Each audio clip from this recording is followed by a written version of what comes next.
द्वितीय वर्ष संस्कृत के द्वितीय प्रश्न पत्र में हम आश्रम व्यवस्था के बारे में पढ़ रहे हैं। आज हम संन्यास आश्रम के विषय में थोड़ी जानकारी प्राप्त करेंगे। संन्यास आश्रम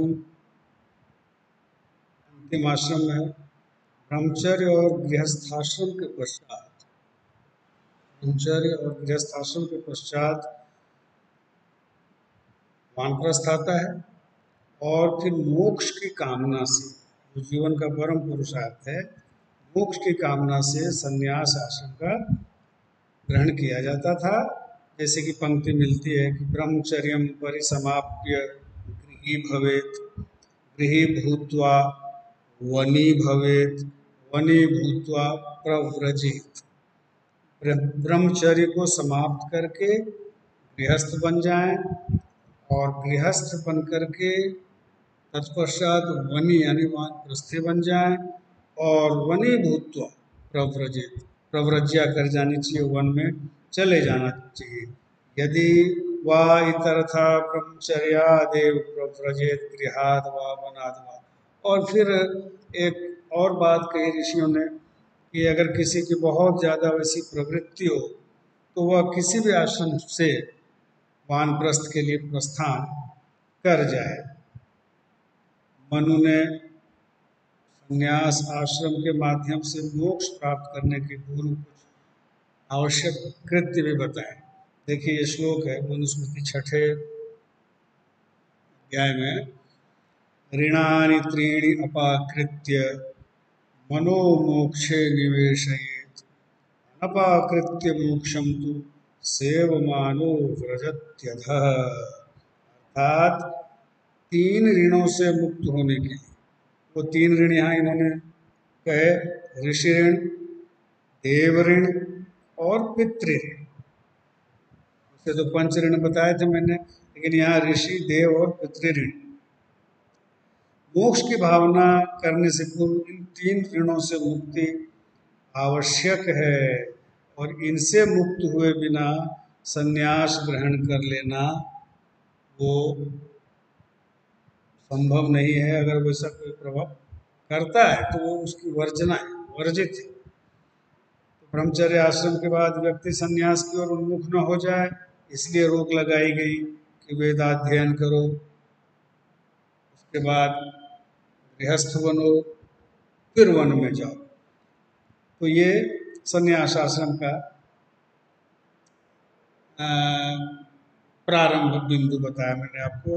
अब देखिए सन्यासियों के भी कई भेद बताए धर्मशास्त्र में। सन्यासियों के कई भेद बताए, जो स्मृति ग्रंथ है हमारे मनुस्मृति, पराशर स्मृति इत्यादि, इनमें इनका उल्लेख मिलता है। और महाभारत में और बृहत पराशर स्मृति, महाभारत और बृहत पराशर स्मृति में 4 प्रकार के सन्यासी बताए गए हैं। आप नाम ध्यान से सुने। कुटीचक, बहूदक, हंस और परमहंस, ये 4 कोटियाँ सन्यासियों की बताई गई। इनमें से कुटीचक जो सन्यासी होता है अपने घर में ही सन्यास धारण करके रहता है, शिखा, जनेऊ, त्रिदंड, कमंडल धारण करता है तथा अपने पुत्रों या कुटुंबियों से भिक्षा मांगकर खाता है, अपने पुत्रों के द्वारा निर्मित कुटिया में रहता है, इत्यादि। ये कुटीचक जो सन्यासी होते हैं।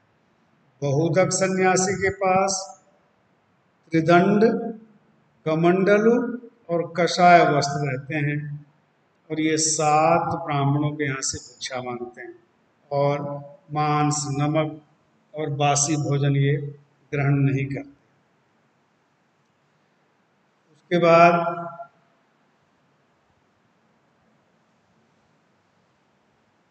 देखिए तो तीसरी कोटि बताई वो है हंस।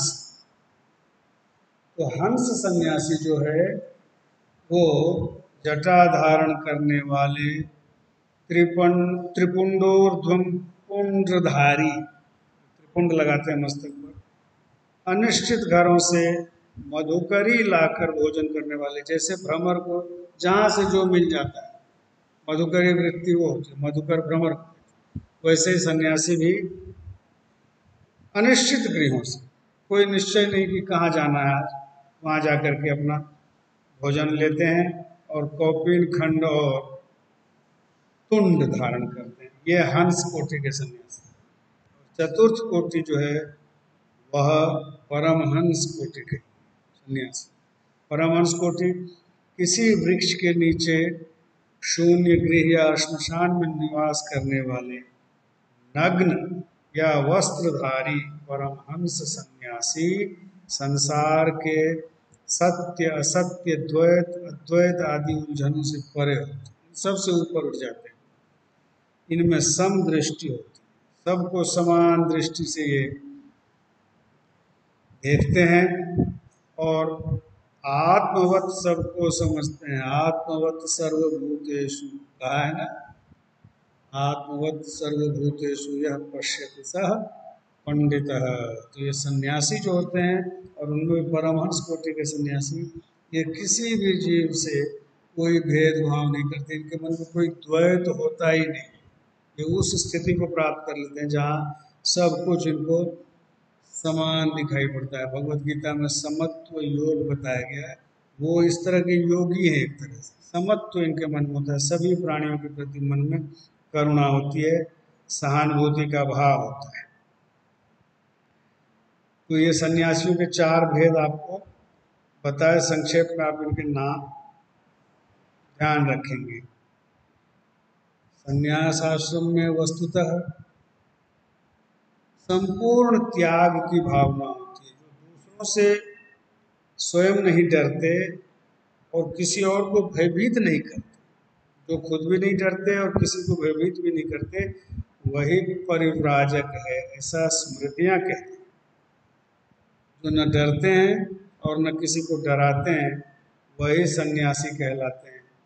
कोई नपुंसक, अंधा बालक, कोई पापी, पतित, पर स्त्रीगामी सन्यास का अधिकारी नहीं बन सकते। प्रयुक्त प्रकार के व्यक्ति यदि सन्यास ग्रहण करने की कामना करते हैं तो वो आतुर सन्यास के पात्र कहे जाते हैं, क्रम सन्यास के नहीं। यानी सन्यास विधिवत ग्रहण किया जाता है उसके वो पात्र नहीं होते, क्योंकि उनमें वो योग्यता नहीं है। और संसार को सारहीन समझकर, यह संसार नश्वर है, असार है, ऐसा समझ करके सार वस्तु को प्राप्त करने की इच्छा से बुद्धिमान पुरुष पूर्ण वैराग्य का आश्रम लेकर विवाह किए बिना ही संन्यास ले लेते हैं। ऐसे भी व्यक्ति होते हैं जो पूर्ण वैराग्य की स्थिति में आकर के और बिना विवाह के, बिना गृहस्थ हुए सन्यासी बन जाते हैं। बहुत सारे स्मृति ग्रंथों में, उपनिषदों में इसका वर्णन मिलता है। जो ऐषणाएं होती हैं, जो इच्छाएं होती हैं, इच्छाएं कितनी मुख्य रूप से होती हैं? लोकेषणा यानी संसार में रहने की इच्छा, भौतिक सुख समृद्धि पाने की इच्छा, इसको लोकेषणा कहते हैं। फिर है वित्तैषणा, धन की प्राप्ति की इच्छा, धन चाहना। और फिर पुत्रैषणा, और पुत्र की प्राप्ति की इच्छा। ये तीन ऐषणाएं कही गई हैं जो मनुष्य को संसार में बांधती है। लोकेषणा, वित्तैषणा और पुत्रैषणा। इन तीनों के प्रति अनासक्त, इन तीनों में ही किसी प्रकार की आसक्ति जिसकी नहीं होती, वही व्यक्ति, और भिक्षान्न वृत्ति, भिक्षा से अन्न प्राप्त करके खाने की जो प्रवृत्ति होती है, वही सन्यासी की अर्हता को पूर्ण करती है। अर्थात सन्यास आश्रम में वैसे तो यह प्रक्रिया वानप्रस्थ से शुरू हो जाती है, प्रारंभ हो जाती है, व्यक्ति अपना आध्यात्मिक उन्नयन करने लगे, लेकिन सन्यास आश्रम उससे भी बढ़कर है। यदि व्यक्ति का स्वास्थ्य साथ है, स्वस्थ है, मस्तिष्क से स्वस्थ है, शरीर से स्वस्थ है, तो वह सन्यास आश्रम में घूम घूम कर परिव्राजक की भांति भिक्षाटन करके भोजन ग्रहण करता है, समत्व भाव से युक्त होता है, कभी किसी के प्रति कोई राग द्वेष नहीं होता, निरंतर मोक्ष के लिए प्रयत्नशील।